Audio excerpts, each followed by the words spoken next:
तो देखिए, सबसे पहले बात जो है राष्ट्र रक्षा के उस संकल्प की करते हैं जिसकी बुलंद तस्वीरें लगातार सामने निकल कर आ रही हैं। स्वदेशी हथियारों के दम पर सेना अपनी ताकत में लगातार इजाफा कर रही है, तो वहीं सेना के लिए मजबूत इंफ्रास्ट्रक्चर भी तैयार किया जा रहा है। इसी कड़ी में सरकार ने देश भर के हाईवे पर 35 एयर स्ट्रिप बनाने के टारगेट को रखा है और कई हाईवे पर एयर स्ट्रिप को अब शुरू भी किया जा चुका है। तमाम हाईवे एयर स्ट्रिप से लैस हो चुके हैं। इसी कड़ी में अनंतनाग जिले के बिजबेहरा में आज से श्रीनगर जम्मू श्रीनगर राजमार्ग पर आपातकालीन लैंडिंग और टेक ऑफ की सुविधा शुरू हो गई।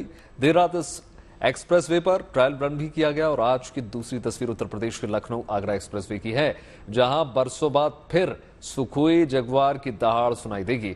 यहां उन्नाव के पास बनी हाईवे जो हवाई पट्टी है उस पर लड़ाकू विमान उतरेंगे और जिसके लिए हाईवे पर डायवर्जन लागू कर दिया गया। फिलहाल तो सेना के लिए इस वक्त सबसे अहम अनंतनाग में बना एयर स्ट्रिप माना जा रहा है, क्योंकि ये जो हाईवे हैं वो सिर्फ आधुनिकीकरण की मिसाल नहीं है, बल्कि ये दर्शाते हैं कि इनकी मजबूती कितनी जबरदस्त है, क्योंकि यहां से प्लेन को आप ना सिर्फ टेक ऑफ करा सकते हैं बल्कि लैंड भी करा सकते हैं। और एक एक करके पूरे हिंदुस्तान में ऐसे तमाम हाईवे का निर्माण किया जा रहा है जिसमें एयर स्ट्रिप भी शामिल है।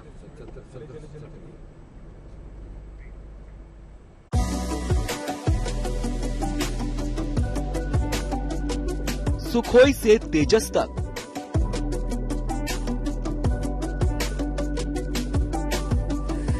राफेल से मिराज तक,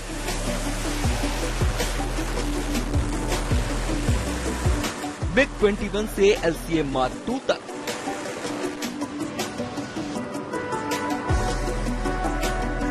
कश्मीर के इस ताजा राष्ट्रीय राजमार्ग पर भारत के ये तमाम फाइटर जेट्स जल्द ही आपको उड़ान भरते नजर आएंगे।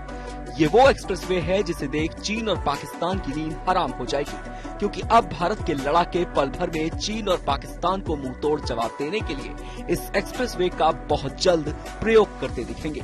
अनंतनाग जिले के बिजबेहरा में श्रीनगर जम्मू राष्ट्रीय राजमार्ग पर अब आपातकालीन लैंडिंग और टेक ऑफ की सुविधा भारतीय वायुवीरों के पास मौजूद होगी। देर रात इस एक्सप्रेसवे पर ट्रायल रन किया गया। इस दौरान किसी भी तरह के खतरे से निपटने के लिए सुरक्षा बलों ने माकूल इंतजाम किए। सीसीटीवी कैमरों के साथ ही रडार और दूसरे तकनीकी उपकरणों के जरिए पूरे इलाके में निगरानी बढ़ा दी गई और चप्पे चप्पे पर जवान तैनात रहे। आपको बता दें कि इस राजमार्ग को 119 करोड़ की लागत से तैयार किया गया है। राजमार्ग पर 3.5 किलोमीटर लंबी लैंडिंग और टेक ऑफ स्ट्रिप तैयार की गई है, जिसका प्रयोग युद्ध जैसे हालात में किया जा सकेगा। बाढ़ जैसी प्राकृतिक आपदाओं, NDRF के बचाव मिशन, आपात स्थिति में राहत सामग्री पहुंचाने में भी इसका प्रयोग किया जा सकेगा। ट्रायल रन को देखते हुए राष्ट्रीय राजमार्ग पर ट्रैफिक को डाइवर्ट किया गया। कश्मीर की सरजमी पर ये एक ऐसा राजमार्ग है जो भारत की सैन्य ताकत को तो बढ़ाएगा ही, साथ ही आपातकालीन हालात में भी बेहद कारगर साबित होगा। Bureau report, good news today.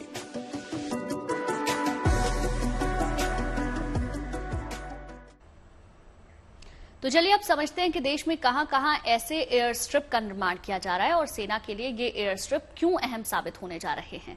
दरअसल देश के 13 राज्यों में हाईवे पर एयर स्ट्रिप बनाए जा रहे हैं, जिसमें जम्मू कश्मीर, राजस्थान के हाईवे पर इमरजेंसी एयर स्ट्रिप भी शामिल है।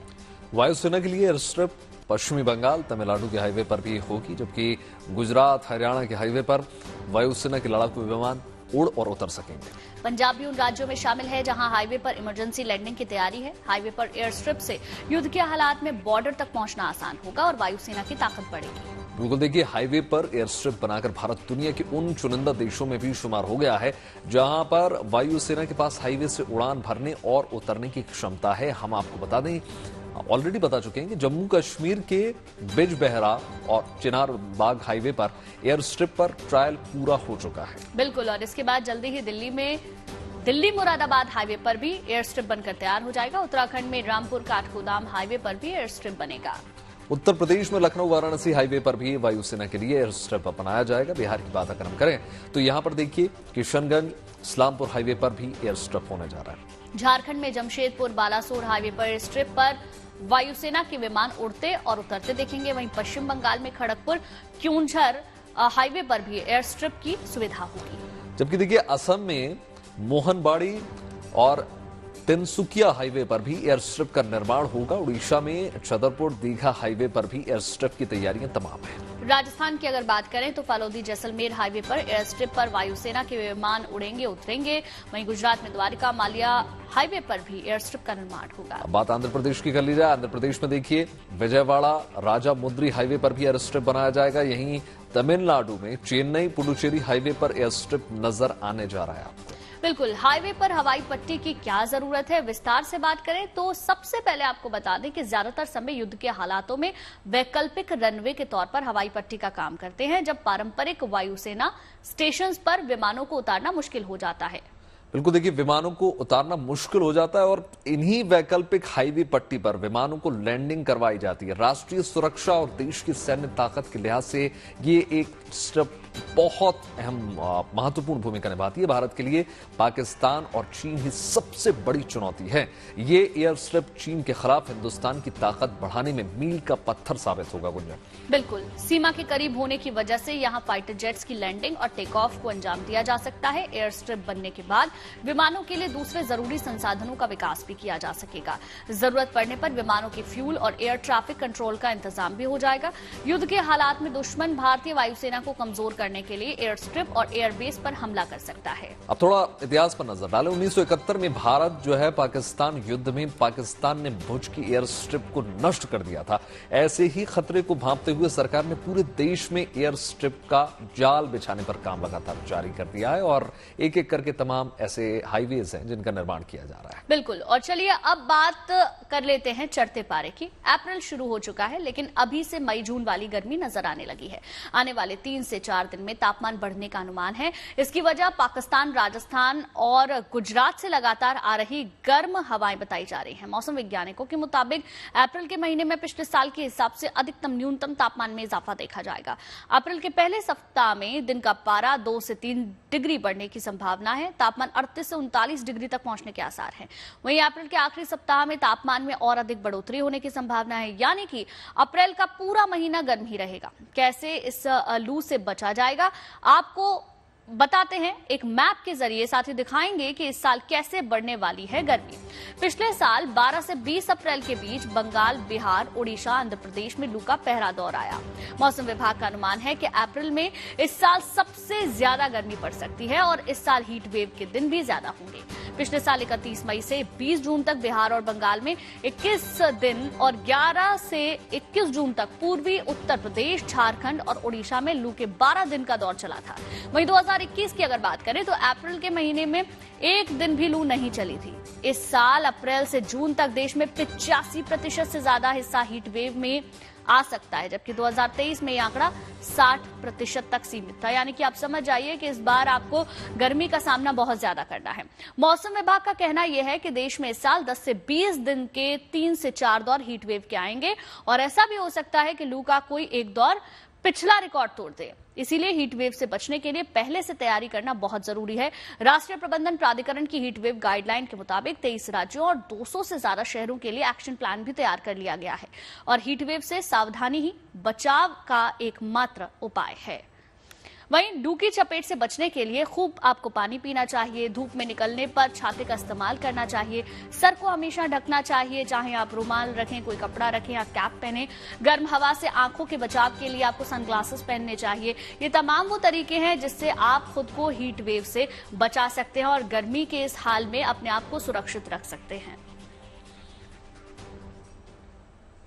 बात देखिए चुनावों की हो जाए। अप्रैल में लोकसभा चुनाव भी होने वाले हैं और ऐसे में चुनावों के दौरान मौसम का मिजाज जो है काफी गर्म रहने का अनुमान जताया जा रहा है। ऐसे को लेकर सावधानी बरतने का सुझाव चुनाव आयोग की तरफ से वोटर्स के लिए आया है।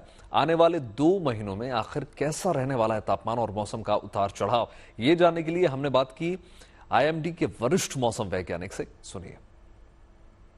चुनावों का मौसम है, 2 महीने तक चुनाव होंगे। जहां तक इलेक्शन कमीशन है उन्होंने भी हीट वेव को लेकर के चेतावनी दी है। क्या कुछ एक्सपेक्ट किया जा सकता है? हमारे साथ भारतीय मौसम विभाग की सीनियर साइंटिस्ट सोमा सेन रॉय हैं। सोमा जी, क्या हम एक्सपेक्ट कर सकते हैं, क्योंकि बहुत तेज गर्मी में इलेक्शन भी हो रहा है, लोग बाहर निकलेंगे, तो क्या आपकी तरफ से क्या सावधानी बरतनी चाहिए और किस तरीके का मौसम अगले 2 महीने में पूरे हिंदुस्तान में एक्सपेक्ट किया जा सकता है?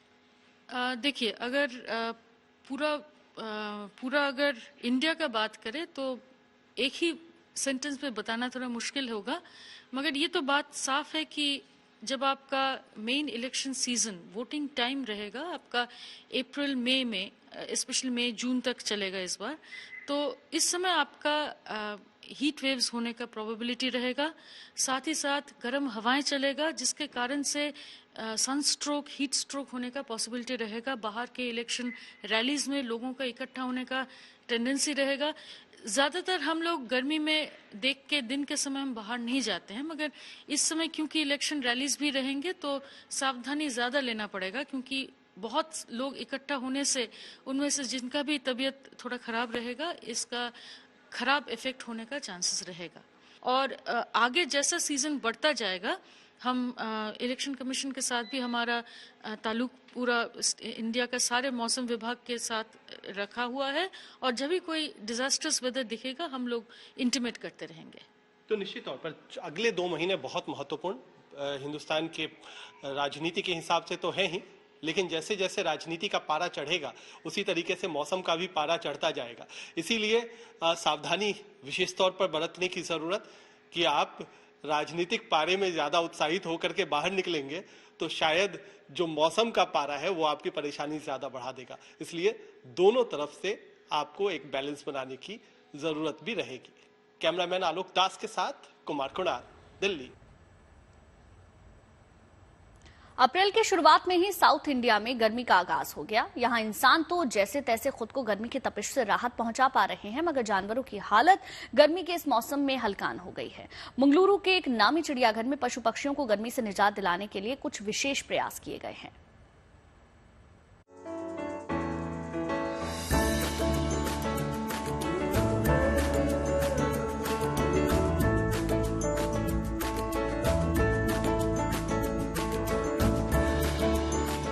गर्मियों का मौसम शुरू हो चुका है।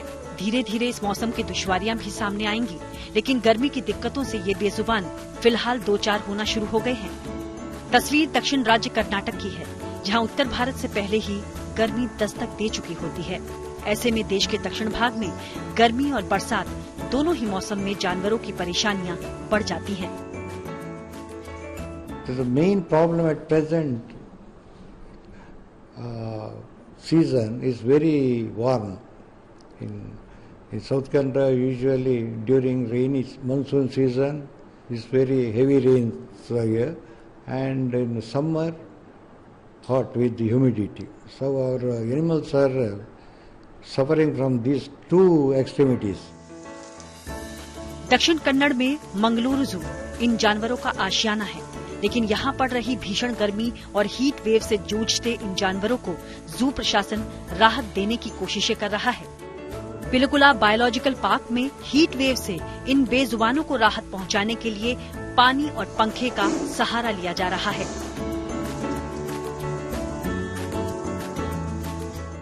And sprinklers are provided in almost all the enclosures. Misting of water is being done, and the terrace of these concrete buildings are painted with white to reflect the heat. So almost all the animals are safe now till today. जाहिर है सूरज की तपिश में पशु पक्षी सब परेशान हैं। तेंदुए समेत कई जानवरों की हालत हलकान है। हवा के गर्म थपेड़ों से बाघ भी परेशान है। इसलिए जरा सा पानी भरा मिला तो उसी के अंदर बैठकर गर्मी से राहत पाने की जद्दोजहद जानवरों की जारी है। ऐसे में पिंजड़े के अंदर भी पंखे के साथ ही पानी का छिड़काव वक्त की दरकार है। और इस बीच जू प्रशासन की ये तमाम कोशिशें भी इन बेजुबानों को राहत देने की कवायदों में शामिल है। Bureau report, good news today. सैलानियों के लिए गुड न्यूज निकल कर आई है। गर्मी से राहत पाने के लिए अगर आप प्रकृति के पास रहना चाहते हैं तो उत्तराखंड में गंगोत्री नेशनल पार्क का गौमुख ट्रैक सैलानियों के लिए खोल दिया गया। या न सिर्फ आपको शांति मिलेगी बल्कि वाइल्ड लाइफ को करीब से देखने का आपको एक मौका भी मिलेगा, जो एडवेंचर टूरिस्ट के शौकीनों के लिए सैर सपाटे का मौका बहुत खास है।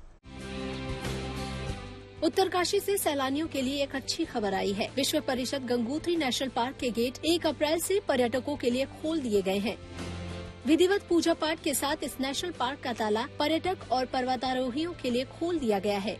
ये खूबसूरत ट्रैक देवदार की लकड़ी से बना हुआ है, जो 136 मीटर लंबा और 1.8 मीटर चौड़ा है। ये ट्रैक जाड़गंगा के ऊपर एक सीढ़ी नुमा रास्ता है। शीतकाल में 1 दिसंबर से लेकर 31 मार्च तक पार्क के गेट पर्वतारोही और सैलानियों के लिए बंद रहते हैं। यही वजह है कि गर्मियों में सैलानी बड़ी बेसब्री से इस ट्रैक के खुलने का इंतजार करते हैं। गंगोत्री नेशनल पार्क का कपाट आज 1 अप्रैल 2024 को पर्यटकों के लिए खोल दिया गया, जैसा हर वर्ष खोला जाता है। और इस बार ये उम्मीद की जा रही है कि पर्यटकों की संख्या में काफी अधिक मात्रा में इजाफा होगा। गंगोत्री नेशनल पार्क करीब 2390 वर्ग किलोमीटर में फैला हुआ है। 1553 वर्ग किलोमीटर क्षेत्र में फैला गंगोत्री नेशनल पार्क हिम तेंदुओं के लिए खास पहचान रखता है। इसके अलावा पार्क में भूरा भालू, काला भालू, भरल, अग्राली भेड़, लाल लोमड़ी समेत कई वन्य जीव रहते हैं। इसके साथ ही इसके तहत गंगोत्री धाम और नेलांग घाटी भी शामिल है। नेलांग घाटी भारत चीन अंतर्राष्ट्रीय सीमा को जोड़ती है। नेलांग तक वर्ष 2015 में केंद्र सरकार ने पर्यटकों के जाने की अनुमति दी थी। यानी अगर आपको पहाड़ों से प्यार है और वाइल्ड लाइफ में रुचि रखते हैं तो इन गर्मियों की छुट्टी में गंगोत्री नेशनल पार्क आपके लिए एक शानदार हॉलीडे डेस्टिनेशन है। Omkar Bahuguna, Uttarkashi, good news today. और अब बात लोकतंत्र के उत्सव की कर ली जाए, जिसके लिए राजनीतिक दलों ने अपनी पूरी ताकत झोंक रखी है। चुनाव की परीक्षा में कौन पास होगा और कौन फेल, इसका फैसला तो जनता करेगी। लेकिन हम आपको आज ऐसे शख्स से मिलवाने जा रहे हैं जो नेताओं के हस्ताक्षर से उनकी सियासी कुंडली पढ़ने में माहिर हैं। जी हाँ, तो क्या कहती है प्रधानमंत्री नरेंद्र मोदी से लेकर राहुल गांधी की कुंडली, आपको दिखाते हैं। चुनाव को लेकर हम बहुत सारी चर्चाएं कर रहे हैं, कौन जीतेगा, कौन हारेगा। लेकिन आज हमारे साथ राही रमेश यादव जी हैं, जो कि एक सिग्नेचर एस्ट्रोलॉजर हैं, और ये तमाम नेताओं के सिग्नेचर देकर बताने वाले हैं कि 2024 के इलेक्शन में किसका क्या हाल होने वाला है। तो सबसे पहले हमने निकाले सिग्नेचर प्रधानमंत्री नरेंद्र मोदी जी के। तो क्या कहते हैं सिग्नेचर, आपने पहले कभी देखे हैं? मनीष जी, मैंने प्रधानमंत्री मोदी जी के सिग्नेचर 2011 में देखे थे, जब मैं 2011 वर्ल्ड कप चल रहा था अहमदाबाद में मैच था, इंडिया और ऑस्ट्रेलिया का क्वार्टर फाइनल मैच। तो मैं उसकी प्रेडिक्शन या क्रिकेटरों से जुड़ा हुआ था। तो मैं वहां पे मीडिया ने पूछा था कि मोदी जी का भविष्य क्या है, क्रिकेट का भविष्य तो आप बताते हो, अब पॉलिटिक्स का बताइए। तो तभी मोदी जी के सिग्नेचर में जो एनर्जी है, जो नेम, फेम, ब्रांडिंग, प्रोग्रेस और एक्सीडेंट फ्री लाइफ जीने की, जी हाँ, जो मेडिकल एक्सीडेंट से भी इनको बचाती है, रोड एक्सीडेंट से बचाती है, तो सारी एनर्जी इनमें है। और मोदी जी के बारे में मैंने तभी कहा था कि मोदी जी जब गुजरात से जैसे ही दिल्ली पहुंचेंगे तो तमाम बड़े नेताओं के शिखर पे बैठ जाएंगे, और मोदी जी जिस भी सत्ता में रहेंगे तो मोदी जी वहां शिखर पे रहेंगे, ये इनकी ज्योतिष कहती है। अगला हम खोलते हैं राहुल गांधी जी का, और उनका देखा है कभी आपने? जी, राहुल गांधी जी का देखा है सिग्नेचर जी। ये देखिए, ये खुल गया है। ये इसका बताइए कैसे क्या लग रहा है आपको? ये राहुल जी का सिग्नेचर यहाँ इनको सेफ्टी दिलाता है, मेडिकल हेल्थ भी दिलाता है, और इनकी ब्रांडिंग जैसे जैसे ये ग्राउंड वर्क करेंगे, इनकी ब्रांडिंग और इनकी पावर को बढ़ाता है। तो राहुल गांधी का सिग्नेचर, अब अगर आप राहुल गांधी की पावर देख रहे होंगे तो जैसे जैसे राहुल गांधी ने अपनी ग्राउंड वर्क को मेहनत की है, तो आज उनकी ब्रांडिंग, जो पप्पू पप्पू उनको नाम दिया गया था, तो वो अब पप्पू पप्पू नाम कहने वाले लोगों का मुंह तो बंद हो गया है, क्योंकि राहुल गांधी का सिग्नेचर ये कहता है। आप कह रहे हैं कि ये न्याय यात्रा, भारत जोड़ो यात्रा, ये सब कुछ उनको करते रहना चाहिए। जी हाँ, राहुल गांधी जितना ग्राउंड वर्क करेंगे उतना ही सिग्नेचर की जो एनर्जी, गुड लक उनके साथ आएगी। मैं कहता हूं कि कांग्रेस का जो राहुल गांधी का खुद का भी, अगर राहुल गांधी अभी अमेठी से चुनाव लड़ने जा रहे हैं, अगर वो स्मृति ईरानी के अगेंस्ट अमेठी से चुनाव लड़ते हैं, जी हाँ, तो इस इलेक्शन में स्मृति ईरानी का सिग्नेचर जो मैंने देखा है और राहुल गांधी का जो मैं देख रहा हूं, तो इस इलेक्शन में एस्ट्रोलॉजिकली मैं राहुल गांधी की जीत बताता हूं कि अमेठी से राहुल गांधी जीत के आएंगे। अब हम बात कर लेते हैं एक बार अखिलेश यादव जी की। कहते हैं कि दिल्ली वाया यूपी होके जाता है, और यूपी जाएंगे तो अखिलेश जी से मुलाकात तो होगी ही होगी। ये साइन तो आप उनका देख रहे हैं, ये वैसे गूगल से निकाले गए सिग्नेचर्स हैं। तो ये साइन देख के आपको क्या लग रहा है कि कैसे चुनाव लड़ने वाला अखिलेश यादव के लिए? देखो, अखिलेश यादव का सिग्नेचर बिल्कुल ये कह लीजिए कि उनकी अपनी एक, जैसे यूपी का उनका एक दायरा है, तो यूपी में एक वो पिछले चुनाव से बेहतर करेंगे, पहली बात। और यूपी से दिल्ली आने का रास्ता तो इसमें कुछ दिख नहीं रहा, क्योंकि मोदी जी दिल्ली में बैठे हैं, तो दिल्ली में तो किसी की एंट्री है नहीं। बट हाँ, अपना जो ब्रांड है अखिलेश यादव का अपना एक ब्रांड है, उसकी ये सिग्नेचर भी उनकी ब्रांड वैल्यू को मेंटेन कराने का काम करता है और उसको सस्टेन कराने का काम करता है। तो इस इलेक्शन की जब मैं बात करता हूं तो वो अखिलेश यादव पिछले चुनाव से बेटर करेंगे, ये मेरा मानना है। आप सबका अच्छा ही अच्छा बता रहे हैं, इंटरेस्ट थोड़ा कम होता जा रहा है, लेकिन फिर भी चलिए ममता बनर्जी का देख लेते हैं एक बार।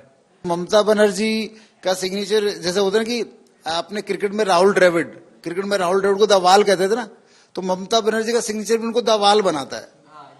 ठीक है, ये उनकी ये जो सिग्नेचर है इसको आप ये कह सकते हैं कि जैसे हमने कभी बचपन में सुना था चाइना वाल ऐसी होती, चाइना वाल, ये मैं तो कहूँगा भारत के लाल किले की दीवार।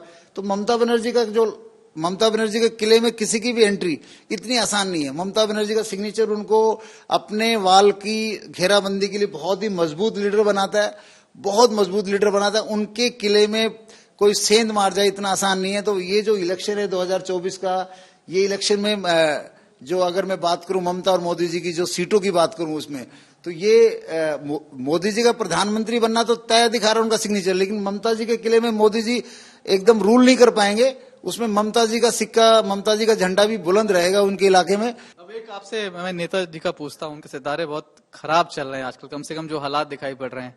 अरविंद केजरीवाल फिलहाल ईडी की कस्टडी में है। अरविंद केजरीवाल का सिग्नेचर तो कहता है कि वो बहुत जबरदस्त राइजिंग जाएंगे और बहुत जबरदस्त डाउनफॉल होगा। अभी क्या चल रहा है? तो अभी जो अरविंद केजरीवाल का जो डाउनफॉल चल रहा है, ये डाउनफॉल से बाहर नहीं निकल पाएंगे। अरविंद केजरीवाल का अगर एस्ट्रोलॉजिकल बात करूं तो मुझे कहीं भी ऐसा नहीं दिख रहा कि अरविंद केजरीवाल अब बाहर निकल पाएंगे। जैसे कहते हैं ना, एक आदमी जब भंवर में फंस जाता है, जो कीचड़ में जो आदमी किसी कहते ना कोई ऐसा कीचड़ होता है जिसमें आदमी हाथ पांव मारता तो फंसता चला जाता है। मछली अगर जाल में फंस गई, जितना वो हिलेगी वो और फंसेगी। तो अरविंद केजरीवाल इस वक्त अगर मौन व्रत रख लेते हैं, शांत रह जाते हैं, तो शायद उनका कुछ बचाव। अगर अरविंद केजरीवाल जितना स्टेटमेंट देंगे, अरविंद केजरीवाल जितना एक्टिव होंगे अपने आप को जिस भी गिरफ्त में फंसे उससे बाहर निकलने के लिए, तो एस्ट्रोलॉजी तो पहले उनको फंसा रही है। अब लीगली कितना सही है कितना गलत है वो तो कानून बताएगा, बट एस्ट्रोलॉजिकली अरविंद केजरीवाल का बिल्कुल टफ लक है, टफ टाइम है और बैड लक है।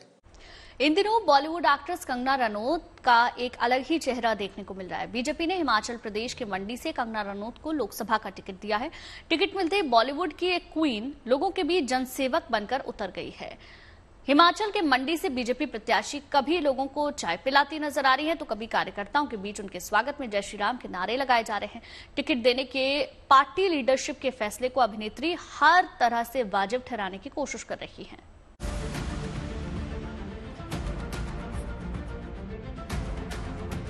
कहीं की पूजा अर्चना,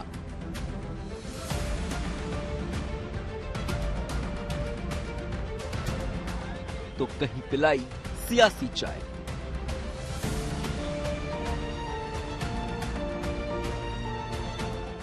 सियासी पिच पर कंगना रनौत ने एक मंझे हुए खिलाड़ी की तरह एंट्री ली है। कंगना रनौत का अपने चुनावी क्षेत्र मंडी में प्रचार जारी है। वो लगातार खुद को मंडी की जनता से जोड़ने की कोशिशों में जुटी हुई है।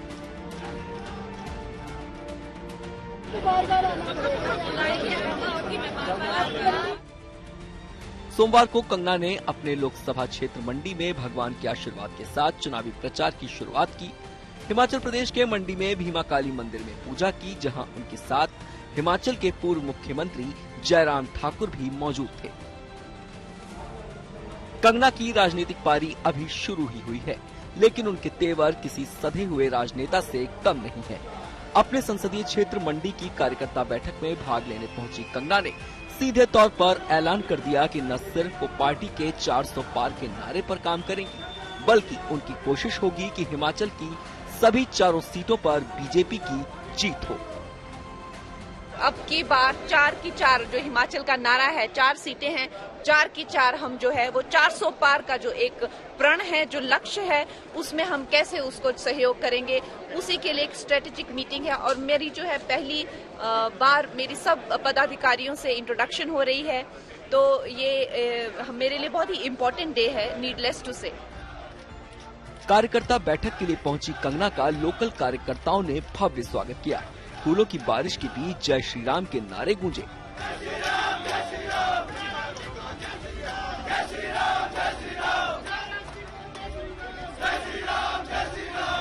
पार्टी मीटिंग से एक कदम आगे कंगना लोगों से सीधा संपर्क साधने में जुटी हुई है, जिसके लिए वो बाजार में पार्टी कार्यकर्ताओं और लोगों को चाय परोसती नजर आई। उनकी लगातार ये कोशिश है कि मंडी के लोग उन्हें स्टार या हीरोइन न समझें, बल्कि अपने बीच की ही एक बेटी की तरह बर्ताव करें जो उनके लिए कुछ करना चाहती है।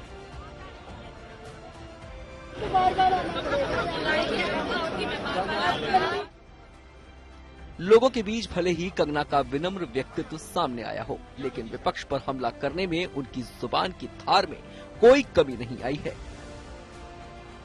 लोगों का मन भाना, लोगों से प्रेम का और सहयोग की प्रार्थना करना और उनका आपको सहयोग देना, उनका आप पे विश्वास होना, प्रेम होना, एक तरह से एक उनका आपके साथ अलाइनमेंट होना, क्या वो लोकतंत्र की हत्या है?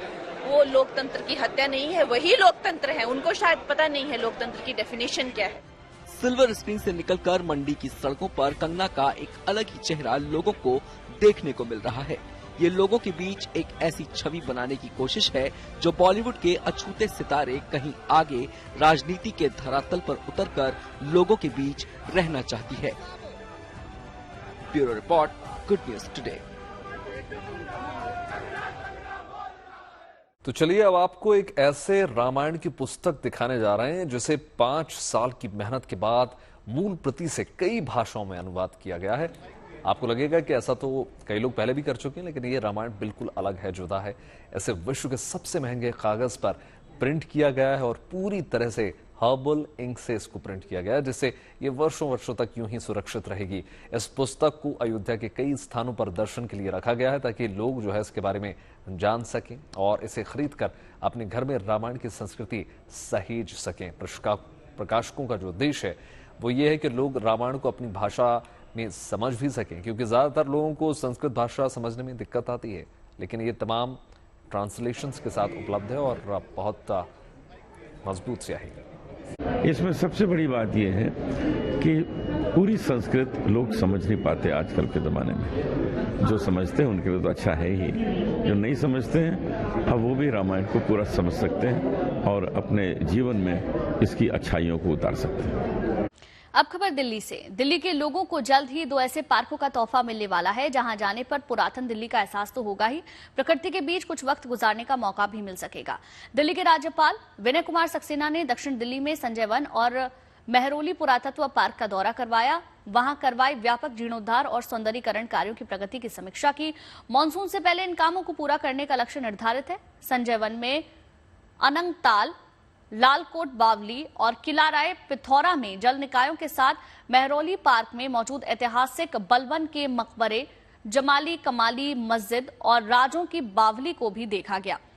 आपको बता दें कि दिल्ली का मेहरौली पुरातत्व पार्क कुतुब मीनार के करीब है और करीब 200 एकड़ में फैला है। इसमें करीब 100 से अधिक ऐतिहासिक स्मारकें हैं।